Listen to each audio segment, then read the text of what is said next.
Je préfère la mort à la vie. Qui a prononcé ces mots? Quelqu'un qui ne croyait pas en Dieu? Ou qui avait abandonné Dieu? Ou que Dieu avait abandonné? Rien de tout cela. Il s'agit de Yona, un homme très croyant, mais anéanti. Yona, chapitre 4, verset 3. La Bible ne dit pas qu'il était sur le point de se suicider, mais son cri désespéré révèle une vérité qui fait réfléchir. Même un serviteur de Dieu peut parfois être accablé par la souffrance. Psaume 34, 19. Certains jeunes ressentent une souffrance si intense que s'ils se demandent à quoi bon continuer de vivre, peut-être se retrouvent-ils dans ces propos. Laura nous dit que depuis plusieurs années, j'ai régulièrement des périodes dépressives. Je pense souvent à me donner la mort. Si tu connais quelqu'un qui dit vouloir en finir avec la vie ou si tu y songes toi-même, que faire? Qu'est-ce qui fait qu'on en arrive à vouloir mourir? Comment une telle idée peut naître? Divers facteurs entrent en jeu. Déjà, les temps actuels sont critiques, difficiles à supporter. Et beaucoup d'adolescents sont extrêmement sensibles aux tensions de l'existence. De Timothée 3, 1. Ensuite, l'imperfection humaine fait que certains voient tout en noir, tant eux-mêmes que le monde qui les entoure.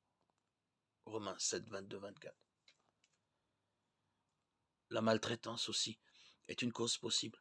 Dans d'autres cas, la maladie est à incriminer. Ainsi, dans un pays, plus de 90% des personnes qui se sont donné la mort étaient atteintes d'une maladie psychique. Naturellement, personne n'est à l'abri du malheur. La Bible signale en effet que toute la création ne cesse de gémir ensemble et de souffrir ensemble. Romains 8, 22. Cela inclut les jeunes qui peuvent être profondément affectés par des événements douloureux, tels que la mort d'un parent ou d'une amie, la mort d'un animal de compagnie, un conflit familial, un échec scolaire, une rupture amoureuse, des maltraitances physiques ou sexuelles. À vrai dire, tôt ou tard, presque tous les jeunes rencontrent une ou plusieurs de ces situations. Pourquoi certains arrivent-ils mieux que d'autres à les surmonter? D'après des spécialistes, quand quelqu'un ne veut plus lutter, c'est parce qu'il se sent complètement sans aide et sans espoir. Autrement dit, il ne voit aucune lumière à l'horizon. Il ne veut pas vraiment mourir. Il veut juste arrêter de souffrir. Connais-tu quelqu'un qui veut arrêter de souffrir ou au point d'exprimer l'envie d'en finir? Si oui, que faire?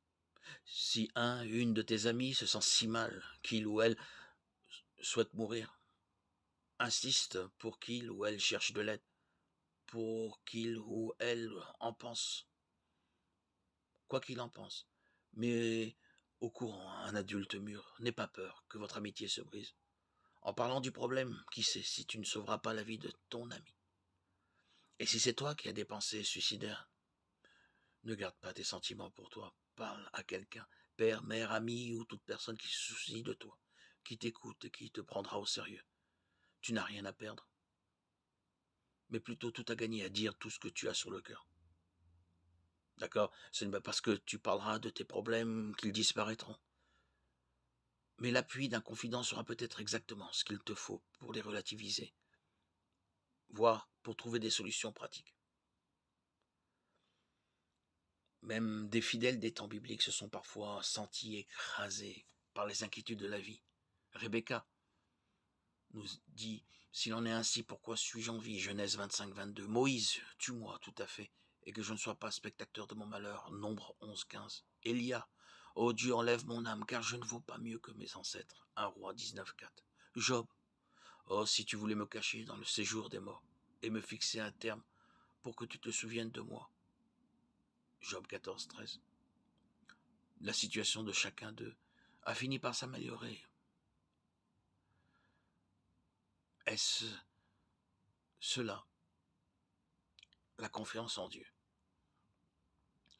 Et elle s'est améliorée d'une façon qu'aucun n'aurait pu prévoir. Sois sûr qu'il peut arriver la même chose. Garde la foi, l'espoir. Dieu t'aime.